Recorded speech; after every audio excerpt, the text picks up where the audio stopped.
அப்படின்னு சொல்லி ஒரு கருத்து சொன்னாரு. அதாவது இன்னைக்கு குழந்தைன்னு ஒரு விஷயம் பிறந்து அது இந்த வாழ்றதுக்காகவே எல்கேஜில இருந்து கஷ்டப்பட வேண்டியிருக்கு. காலையில ஸ்கூல் கிளப்புறதுல இருந்து அவங்க 8 hours 9 hours ஸ்கூல்ல இருக்கிறதுல இருந்து இன்னைக்கு வாழணும்ன்றதுக்கே அவங்க படிச்சாகணும்.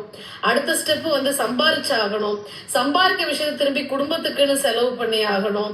ஸோ ஒரு ஆண் குழந்தையோ பெண் குழந்தையோ ரெண்டுமே ஒரே மாதிரியான கஷ்டங்களை அனுபவிச்சுதான் அந்த வாழ்க்கைய ஒவ்வொரு நாளுமே அடுத்தடுத்த கட்டம் கொண்டு போக வேண்டிய சூழ்நிலை இருக்கு. அப்ப அதுக்கு பொருளாதாரம் ஈட்டுதல்ன்றது ஒரு பெரிய விஷயமா இருக்கு.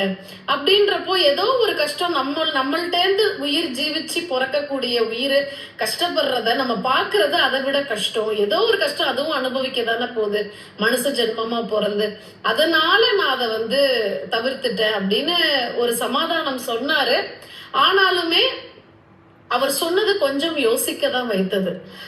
எப்படி இருந்தாலும் மனுஷனா பிறக்கிறவனுக்கு எந்த லெவல்ல நீ பணக்காரனா இருக்கியா, குடும்ப சங்கீதமா இருக்கியா, எப்படி எல்லாமே உனக்கு வாழ்க்கையில கிடைச்சிட்டா, கிடைச்சவனும் எதனா ஒரு அதிருப்தியில தான் இருக்கான், கிடைக்காதவனும் ஏதோ ஒரு அதிருப்தியில தான் இருக்கான். ஆனா எங்க நிறைவு பெறுது அப்படின்னா கிடைச்சவனுக்கும் சரி கிடைக்காதவனுக்கும் எந்த ஒரு நாள் நிமிஷம் இந்த வாழ்க்கைய நான் நிறைவா வாழ்ந்துட்டு இருக்கேன், எனக்கு வாழ்க்கையில கிடைச்சதெல்லாம் போதும், இந்த வாழ்க்கைய இந்த மனப்பக்குவத்தோட இதை ஏத்துக்கிட்டு இதை விட பெரிய கஷ்டம் வராமலும் கஷ்டம் வந்தாலும் அதை தாங்கக்கூடிய மனப்பக்குவத்தோடு இந்த வாழ்க்கையை நான் கொண்டு போனா போதும்னு நினைக்கக்கூடிய மனநிறைவு உள்ள மனிதனாலதான் திருப்தியா அந்த வாழ்க்கையை வாழ முடியுது. சோ குழந்தை இல்லாதவர்கள் இருக்கிறவர்கள் யாரா இருந்தாலும் அவங்களுக்கும் ஒரு மனநிறைவு அந்த வாழ்க்கையில இருந்தா மட்டும்தான் அந்த நிறைவான குடும்ப வாழ்க்கையை வாழ முடியுதுன்னு சொல்றேன்.